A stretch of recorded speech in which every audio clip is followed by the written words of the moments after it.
শিক্ষার্থীরা, আজকে তোমাদের খুব গুরুত্বপূর্ণ একটি শর্ত, দুটি পাতলা লেন্সের সংযুক্ত অবস্থা অবনতির সাথে, এটা তোমাদের আজকে প্রমাণ করে দেখাবো। এখানে খেয়াল করো, প্রমাণটা আমাদের এভাবে আসতে পারে যে ω1F2 প্লাস ω2F1 = 0 এভাবে আসতে পারে। তাহলে আমাদের এখানে এই শর্তটা বোঝার আগে তোমাকে অবশ্যই বুঝতে হবে, এই চিত্রটা আগে বুঝতে হবে যে চিত্র কী দেওয়া আছে বলতো।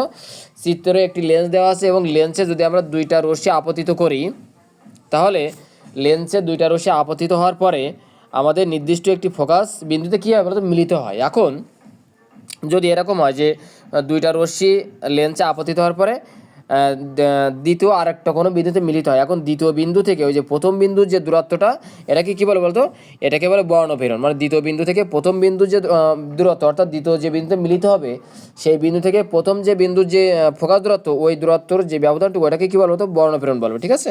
আর যদি এইটুকু না থাকে তাহলে কী হবে বলতো, বর্ণপ্রেরণ হবে না। ঠিক আছে? তাহলে এখানে খেয়াল করো যে আমরা জানি ফোকাস দূরত্ব রাশিমালা সূত্র হচ্ছে 1/f = μ - 1 1/r - 1/r2। এটাকে দিলাম আমার 1 নম্বর সমীকরণ। তাহলে একইভাবে যদি আমরা μ - 1টা যদি এই পাশে নিয়ে আসি, তাহলে কী হবে বলতো, এই পাশে গুণ আছে, এই পাশে গেলে কী হয়ে যাবে, ভাগ হয়ে যাবে। তাহলে 1/f × μ - 1 = 1/r - 1/r2। এটাকে দিলাম আমরা 2 নম্বর সমীকরণ। ঠিক আছে? তাহলে এখানে খেয়াল করে 1 নম্বর সমীকরণকে যদি আমরা ব্যবকলন করি, ঠিক আছে, আমরা ব্যবকলন করি, তাহলে আমরা -1/f² পাবো। এবং আমি যদি এখানে μ - 1কে যদি ব্যবকলন করি, অর্থাৎ μ - 1কে যদি ডিফারেন্সিয়েশন করি বা অন্তরীকরণ করি, তাহলে আমি 1কে অন্তরীকরণ করলে 0 আর মিউকে করলে dμ/df ইন্টু 1/, এটার মান হচ্ছে কত বলতো, 1/f × μ - 1। এটা আমরা 2 নম্বর সমীকরণ। ঠিক আছে? এটা সমান আমরা এটা বলতে পারি। ঠিক আছে? এটা সমান আমরা এটা লিখতে পারি। তাহলে খেয়াল করো এখানে -df/f² dμ/f × μ - 1। ঠিক আছে? আমরা এটা সমান কী লিখতে পারি বলতো, আমরা এটা সমান ওমেগা লিখতে পারি, এটা সূত্র অনুসারে। ঠিক আছে? যে dμ/f × μ - 1 সমান কী বলতো, ওমেগা। এখন খেয়াল করো তাহলে আমরা জানি যে 1/F = 1/f1 + 1/f2। এটাকে দিলাম 3 নম্বর সমীকরণ। এখন খেয়াল করো যে 3 নম্বর সমীকরণকে যদি আমরা ব্যবকলন করি বা অন্তরীকরণ করি, সেক্ষেত্রে আমাদের কী রেজাল্ট পাবো। এখানে খেয়াল করো যে 1/fকে যদি আমরা ডিফারেন্সিয়েশন করি, তাহলে কিন্তু -1/f² পাবো।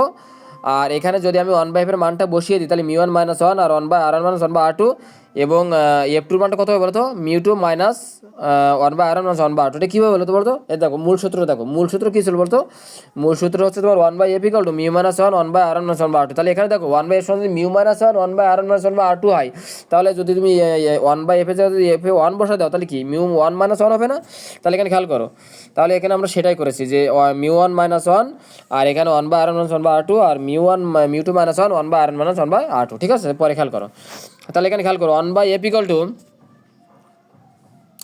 1/f² = dμ1/df 1/f1 × μ1। এটা কিন্তু ওই 2 নম্বর সমীকরণ। ঠিক আছে? 2 নম্বর সমীকরণ। আমরা এখানে খেয়াল করো একটু, 2 নম্বর সমীকরণ কী দেওয়া আছে বলতো, যে 2 নম্বর সমীকরণ দেওয়া ছিল 1/f × μ - 1 = কত বলতো, 1/r1 - 1/r2। তাহলে এটা যদি আমরা 2 নম্বর সমীকরণ, তাহলে 2 নম্বর সমীকরণ আমরা কী বলতে পারি, তাহলে আমরা নিশ্চয়ই বলতে পারি যে এটা সমান এটা, এটা সমান এটা বলতে পারি। ঠিক আছে? তাহলে এখানে খেয়াল করো,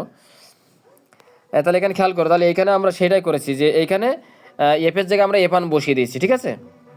তাহলে এখানে 1/f1 × μ - 1 প্লাস dμ2/df আর 1/f2 μ - 1। ঠিক আছে? তাহলে এখান থেকে যদি আমরা 1/dfটা কমন নিই, তাহলে কী থাকে বলো তো, dμ1 কি এখানে যদি 1/DFটা কমন নিই, তাহলে কিন্তু এই যে এখানে dμ1 আর এখানে f1 μ - 1 থাকবে। তাহলে dμ1 কত বলো তো, f1 × μ - 1। ঠিক আছে?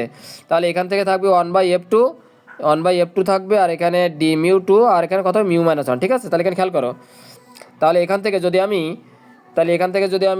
এখান থেকে যদি ডিএফটা এই পাশে কী আকার আছে বলতো, ভাগ আকার আছে, ওই পাশে গেলে কী হবে বলতো, গুণ হয়ে যাবে।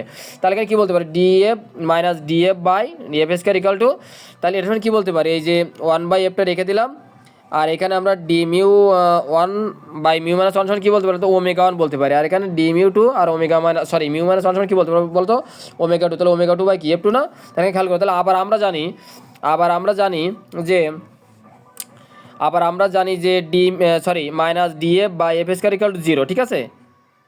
কেন 0? কারণ এখানে কিন্তু শর্তে এটা আমাদের ধরে নিতে হবে যে -df/f² = 0। ঠিক আছে? তাহলে এখানে খেয়াল করো, তাহলে যদি এটা সমান যদি 0 হয়, তাহলে কি এটা সমান 0 হবে না বলো? তাহলে এখানে ω1/f1 ω2/f2 = 0। তাহলে ω1/f1 = -ω2/f2। এক্ষেত্রে যদি আর গুণ করি, তাহলে কী হবে বলতো, ω1 omega one F two equal to কি minus omega two F one, ঠিক আছে। তাহলে এখান থেকে যদি আমি সাইড চেঞ্জ করি, অর্থাৎ যদি এই ওমেগা টু এফ ওয়ানটাকে যদি এই পাশে নিয়ে আসি, তাহলে কী হবে বলো তো, মাইনাস থেকে প্লাস হয়ে যাবে। তাহলে omega one F two plus omega two F one এটা ইকুয়াল 0, ঠিক আছে। এটা ছিল আমাদের মূলত প্রমাণের বিষয়।